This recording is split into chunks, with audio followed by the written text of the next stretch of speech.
రాష్ట్రంపై Pulivendula MLA చేసే కుట్రలను ప్రజలు అసహ్యించుకుంటున్నారని ఎంపీ కేశినేని శివనాథ్ ధ్వజమెత్తారు. వినడానికే రోతగా ఉన్న మావిగన్ పదాన్ని ఆహా ఓహో అని ప్రచారం చేసుకోవటం చిడతల బ్యాచ్కే చెల్లిందని దుయ్యబట్టారు. సేవల దేవదత్ వద్ద తాను డబ్బులు తీసుకున్నట్లు కొందరు చేస్తున్న దుష్ప్రచారం అవాస్తవమన్నారు. సాక్షి రాసే తప్పుడు కథనాలపై క్రిమినల్ కేసు పెట్టడంతో పాటు ప్రెస్ కౌన్సిల్ కు ఫిర్యాదు చేసినట్లు ఎంపీ కేశినేని తెలిపారు. పులివెందుల ఎమ్మెల్యే జగన్ రెడ్డి వారి బృందం చేసే డ్రామాలు ప్రజలందరూ కూడా అసహించుకుంటున్నారు.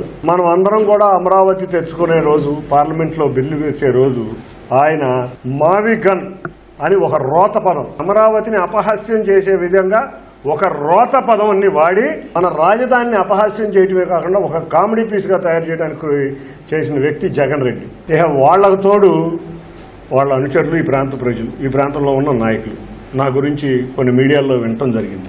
1-2 మీడియాలో, ఎక్కువ మీడియాలు కాదు. సేవల దేవదత్ అనే వ్యక్తి దగ్గర నుంచి నేనేదో డబ్బులు తీసుకున్నట్టు, ఎన్ఆర్ఐ గిరి అనే అతి దగ్గర నేనేదో డబ్బులు తీసుకున్నట్టు వచ్చినాయి. నేను ఎవరి దగ్గర కూడా ఏ రోజు తీసుకునే వ్యక్తిని కాదు. ఒకటే, మనందరం కలిసికట్టుగా తెలుగుదేశం పార్టీ కింద తిరువూరిని అభివృద్ధి చేద్దామనే నేను కోరుకుంటున్నా.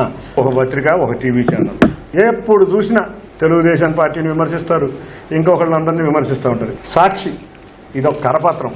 ఈ కరపత్రం ఈ మధ్య నా మీద ఒక ఆర్టికల్ రాసింది. ఎమ్మెల్యేలపై బొసగొడుతున్న కాల్ నాగంట, టెలిఫోన్ ట్యాపింగ్ చేశానంట. ఈ వార్తలో నేను సుజనా చౌదరి గారి ఫోన్ ట్యాప్ చేశానంట. ఈ వ్యక్తి రాసింది కర్రపత్రిక నిత్యం నా మీద విషం కక్కుతానే ఉంటుంది. ఇటువంటి చెత్త కార్యక్రమాలు చేసే ఈ పత్రిక ప్రెస్ ట్రస్ట్ ఆఫ్ ఇండియాకి కంప్లైంట్ ఇవ్వడం జరిగింది, క్రిమినల్ డిఫర్మేషన్ వేయడం జరిగింది.